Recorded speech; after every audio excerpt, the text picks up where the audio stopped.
आंतरराष्ट्रीय संबंध आणि जागतिक शांततेविषयी चिंता निर्माण करणारा अलीकडच्या काळातला घटनाक्रम भारतासाठीही महत्त्वाचा ठरतो।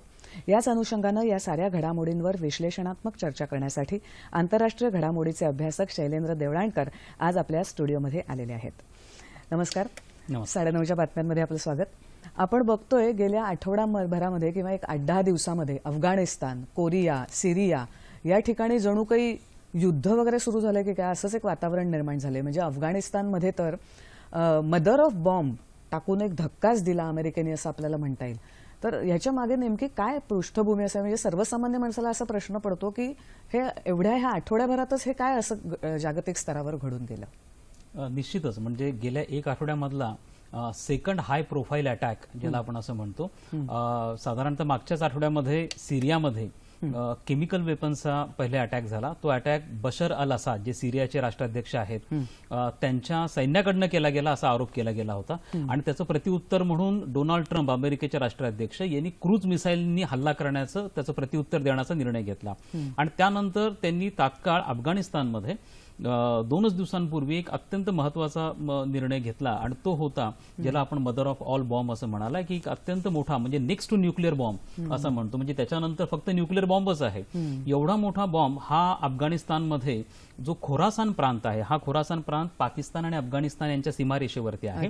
आणि जर आपण पाकिस्तानच्या बाजूनी बघितलं तर साधारणतः आपल्याला असं वाटतं की साधारण वजिरिस्तान नावाचा जो भाग आहे जो पाकिस्तान आणि अफगाणिस्तानच्या सीमारेषेवरती आहे, ज्याला ड्युरंड लाईन देखील असं म्हणतो, आणि हा जो खोरासान प्रांत आहे याच्यामध्ये हा डोंगराळ भाग आहे आणि या डोंगराळ भागामध्ये फार मोठ्या प्रमाणावरती भुयारं आहे, टनेल्स ज्याला आपण म्हणतो, आणि यामध्ये इस्लामिक स्टेट ही जी आंतरराष्ट्रीय दहशतवादी संघटना आहे, या आंतरराष्ट्रीय दहशतवादी संघटनेचे 3,500 लढवय्ये हे तिथे लपून बसलेले आहेत। आणि हा जो बॉम्ब आपण म्हणालात हा अत्यंत शक्तिशाली अशा स्वरूपाचा बॉम्ब आहे ज्याच्यामध्ये 11,000 टन एक्सप्लोजिव्स त्याच्यामध्ये भरलेले होते आणि हा 2002 मध्ये अमेरिकेने तयार केलेला होता आणि तो इराकसाठी केला होता, पण त्यांनी वापर मात्र इथं केला। तथापि आता ह्या सातत्याने ज्या आपल्याला घटना घडताना दिसत आहेत याच्यातनं जो मेसेज किंवा जो संदेश अमेरिका देऊ पाहता आहे, हा संदेश हा केवळ इस्लामिक स्टेटला नाहीये, तर हा संदेश रशियाला आहे, हा संदेश चीनला आहे, हा संदेश उत्तर कोरियाला आहे, जसा आपण आता उल्लेख केला। तर यामध्ये आपण असं बघतो की या संघर्षांमध्ये महासत्ता गुंतलेल्या आहेत। म्हणजे जसं सिरियामध्ये एकीकडनं रशिया आहे, इराण आहे, तर दुसरीकडे अमेरिका आहे आणि पश्चिम युरोपीय देश आहेत, म्हणजे तिथे ध्रुवीकरण झालेलं आहे। हाच प्रकार तुम्हाला अफगाणिस्तानमध्ये दिसतो आहे। 2 गटांमध्ये अफगाणिस्तानची विभागणी झालेली आहे, एकीकडे शासनाचा गट आहे तर दुसरीकडे आपण असं बघतो की 2 दहशतवादी संघटना, एकीकडे तालिबान आहे, इस्लामिक स्टेट आहे, आणि यांना समर्थन देणारे ह्या महासत्ता आहेत। त्यामुळे हे जे शक्ती प्रदर्शन चाललेलं आहे हे शक्ती प्रदर्शन बॉम्ब हल्ल्याच्या रूपाने म्हणा किंवा मोठ्या हिंसाचाराच्या रूपाने म्हणा, परंतु याची किंमत जी आहे ती सामान्य नागरिकांना चुकवावी लागते। पण त्यांनी असं म्हटलं की सामान्य माणसं गेली नाहीत, 36 दहशतवादीच मारले गेलेत। निश्चितच आहे। आता याचे जे लॉंग टर्म इफेक्ट्स आहेत हे लॉंग टर्म इफेक्ट्स आपल्याला हळूहळू कळायला लागतील। म्हणजे या जो मदर ऑफ ऑल बॉम्ब टाकला गेला त्याच्यातनं कदाचित असंख्य लोकांना अपंगत्व देखील येण्याची शक्यता आहे। म्हणजे हा जो संघर्ष हा इथं थांबणारा नाहीये। आज ज्या वेळेला सिरियामध्ये केमिकल वेपनचा वापर झाला तो रशियाने केला अशा स्वरूपाचा आरोप होता, त्याचं प्रत्युत्तर डोनाल्ड ट्रम्पने दिलं, क्रूज मिसाईलने हल्ला केला। आता अफगाणिस्तानमध्ये पुढाकार डोनाल्ड ट्रम्पनी घेतलाय, त्यांनी मदर ऑफ ऑल बॉम्ब टाकलाय। आता नुकतंच रशियाने असं घोषित केलं की त्यांच्याकडे जर मदर ऑफ ऑल बॉम्ब आहे तर आमच्याकडे फादर ऑफ ऑल बॉम्ब आहे आणि त्याची तीव्रता याच्यापेक्षा पण जास्त आहे। म्हणजे उद्या कदाचित रशिया इस्लामिक स्टेटचा सामना करण्यासाठी त्या बॉम्बचा वापर करू शकतो। या दोन्ही महासत्तांचा जो संघर्ष आहे त्यासाठी व्यासपीठ म्हणून हे देश वापरले जात आहेत की काय, अशा प्रकारची परिस्थिती निर्माण झालेली आहे। आणि त्यामुळे आपला चिंतेचा विषय हा आहे की या सगळ्या देशांमध्ये शांतता नांदावी यासाठी चर्चेच्या फेऱ्या चालू असताना अशा स्वरूपाने जेव्हा बॉम्ब हल्ले केले जातात त्यावेळेला त्या चर्चेच्या फेऱ्यामध्येच केवळ व्यत्यय येत नाही, तर त्यामुळे असुरक्षितता निर्माण होते, राष्ट्रांमध्ये शस्त्रास्त्र स्पर्धा वाढायला लागते, भीतीचं वातावरण निर्माण होतं आणि संघर्षमय आणि युद्धजन्य परिस्थिती निर्माण होते। बरोबर आहे। म्हणजे तो फक्त त्या 2 देशांचाच प्रश्न राहत नाही, तर तो जागतिक स्तरावरचा होऊन जागतिक स्तरावर। आता आपण हे अफगाणिस्तानचं म्हटलं मदर ऑफ ऑल बॉम्ब टाकला, पण मग उत्तर कोरियामध्ये असं काय झालं की ज्यामुळे अमेरिकेला तिथे परत असं एक युद्धसदृश वातावरण निर्माण करायला लागलं, आणि सिरियातही काय झालं? उत्तर कोरिया हा जो देश आहे या देशाने जवळपास गेल्या 1.5 दशकापासून सातत्याने अणुपरीक्षण करायला, अत्याधुनिक क्षेपणास्त्र विकसित करायला सुरुवात केलेली आहे. आणि उत्तर कोरिया आणि दक्षिण कोरिया यांची सीमारेषा परस्परांना भिडलेल्या आहेत. हा उत्तर पूर्व आशियाचा भाग येतो आणि त्यामध्ये जपान सारखा देश आहे. आणि या सगळ्यांना या उत्तर कोरियाच्या अणुपरीक्षणामुळे, त्यांच्या क्षेपणास्त्रांच्या परीक्षणामुळे मोठा धोका निर्माण झालेला आहे. आणि आपण सातत्याने आंतरराष्ट्रीय समुदाय त्यांना सांगतोय की तुम्ही अशा स्वरूपाने मिसाईल टेस्टिंग किंवा न्यूक्लिअर टेस्टिंग थांबवा, परंतु ते थांबवत नाहीयेत. खरं तर उत्तर कोरियामध्ये कमालीची गरिबी आहे, बेरोजगारी आहे, उपासमार आहे, परंतु संरक्षणावरती उत्तर कोरिया सातत्याने खर्च करतो आहे. आणि अशा स्वरूपाचा आरोपही आहे आणि त्याच्या सातत्य पण आहे की याला चीनचं कुठेतरी समर्थन आहे. कारण चीन आणि उत्तर कोरियाची सीमारेषा देखील परस्परांना भिडलेल्या आहेत.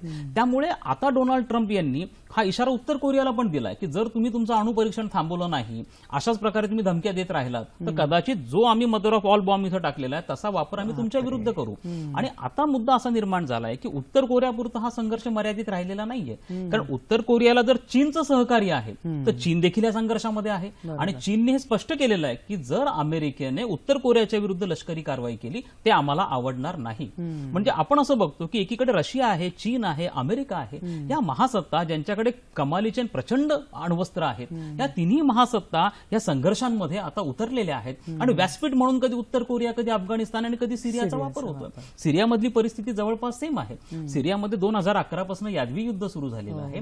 या यादवी युद्धामध्ये आतापर्यंत 4.5 लाख लोक मारले गेलेत, करोडो लोक विस्थापित झालेले आहेत. आणि सातत्याने तिथे हिंसाचार घडतो, हत्या घडत आहेत. आणि सिरियाची पूर्ण अर्थव्यवस्थाही डबघायला येऊन गेलेली आहे. सिरियामध्ये ध्रुवीकरण होऊन गेलेलं आहे. अनेक दहशतवादी संघटना तिथं आपले शक्ती प्रदर्शन करण्याचा प्रयत्न करत आहेत. आणि या सगळ्यांमुळे होतं काय की याच्यामुळे शस्त्रास्त्रांची बाजारपेठ परत वाढते. आपण असं बघतो की गेल्या 2 दशकांमध्ये राष्ट्रांमध्ये युद्धाने बॅकसीट घेतलेलं होतं. आर्थिक सहकार्य देशांमध्ये वाढायला लागलं होतं. ज्या अनेक संघटना आहेत, व्यापार संघांचं महत्व वाढायला लागलं होतं. पण अचानक संघर्षमय परिस्थिती निर्माण झाल्यामुळे आर्थिक सहकार्य, आर्थिक परस्परावलंबित्व कुठेतरी मागे जातं.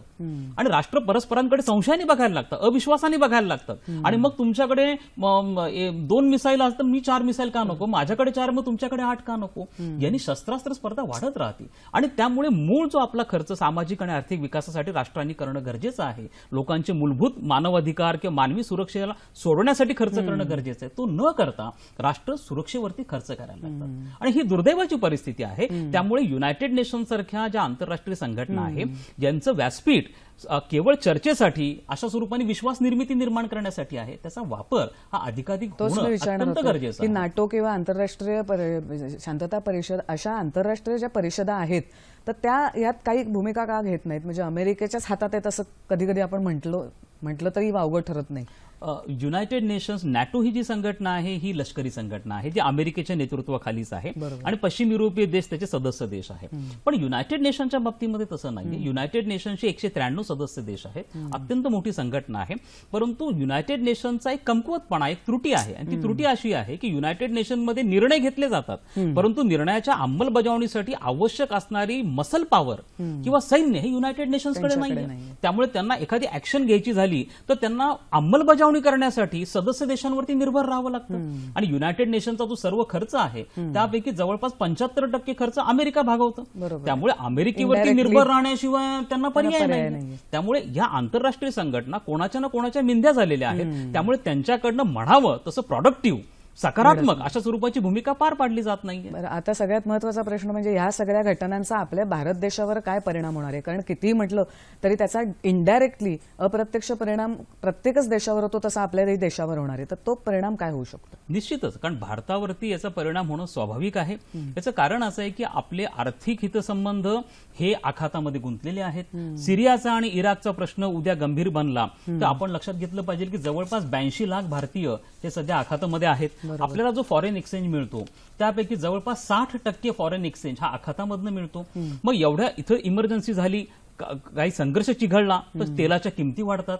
आपली अर्थव्यवस्था फार मोठ्या प्रमाणावरती आखातातनं आपण जे तेल आयात करतो त्याच्यावरती निर्भर आहे.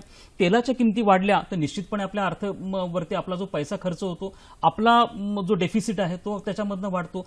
त्याचप्रमाणे ज्या वेळेला अशा प्रकारची इमर्जन्सी निर्माण होती, आपल्याला तिथल्या भारतीयांना इमर्जन्सी इव्हॅक्युएशन करून इथं आणावं लागतं आणि ह्या सगळ्याच गोष्टींमुळे आपल्या अर्थव्यवस्थेवरती प्रचंड ताण पडतो. त्यामुळे भारताची ह्या सगळ्या बाबतीतली जी भूमिका आहे ती न्यूट्रल भूमिका आहे, सामंजस्याची भूमिका आहे. भारताला या कोणत्या संघर्षात पडायचं नाही, पण भारताची सातत्याने इच्छा अशी आहे की हे संघर्ष बॉम्बच्या हल्ल्याने किंवा संघर्षाच्या माध्यमातून सुटू नाहीत, युद्धाच्या माध्यमातून सुटू नाहीत, तर ते चर्चेच्या माध्यमातून सुटावेत आणि त्यासाठी भारत सातत्याने आपलं प्लॅटफॉर्म उपलब्ध करून द्यायला तयार आहे.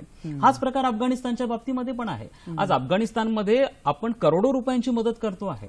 तिथं विद्यापीठं काढणं, हॉस्पिटल्स बांधून देणं, रस्ते बांधणं, रेल्वे ट्रॅक्स बांधून देणं, अशा अनेक डेव्हलपमेंटल प्रोजेक्ट्स हा भारत आज अफगाणिस्तानमध्ये राबवतो आहे आणि भारताची अशा स्वरूपाची सकारात्मक भूमिका राबवण्याची इतर देशांच्या बाबतीमध्ये पण आहे. परंतु या सगळ्या कामांमध्ये खंड येतो, व्यत्यय येतं ज्या वेळेला आपल्याला अशा प्रकारची संघर्षमय परिस्थिती निर्माण होते. बरोबर. म्हणजे आपल्याला आर्थिक परिणाम तर नक्कीच आपल्या देशावर होऊ शकतील आणि सामाजिक तर होतातच. म्हणजे आपण बघतोय त्याच देशांमध्ये स्त्रिया सुरक्षित नाहीयेत किंवा सामाजिक एक आपलं आयुष्य जे असतं त्याच्यावर तर खूप परिणाम होतच असतो. तर तसा नाही झाला तरी निदान आर्थिक नाड्यांवर तरी आपल्या नक्कीच परिणाम होईल आणि तो नंतर समाजावर पसरतच असतो. त्यामुळे आंतरराष्ट्रीय घटना अशा युद्धापर्यंत जाऊ नयेत, शांततेच्या मार्गाने व्हाव्यात, चर्चेच्या मार्गाने सोडवल्या जाव्यात, अशी जी प्रत्येकाची इच्छा असते तशीच भारताची सुद्धा इच्छा आहे. निश्चितच. तुम्ही आज आलात आणि ह्या 3 देशात एका आठवड्यातच ह्या ज्या भयंकर घटना घडल्या जागतिक स्तरावर त्याचीही चांगली माहिती दिलीत आणि त्याचा आपल्या देशावर काय परिणाम होणार आहे याच्याबद्दलही खूप चांगली माहिती दिलीत. त्याच्याबद्दल मनापासून धन्यवाद. धन्यवाद.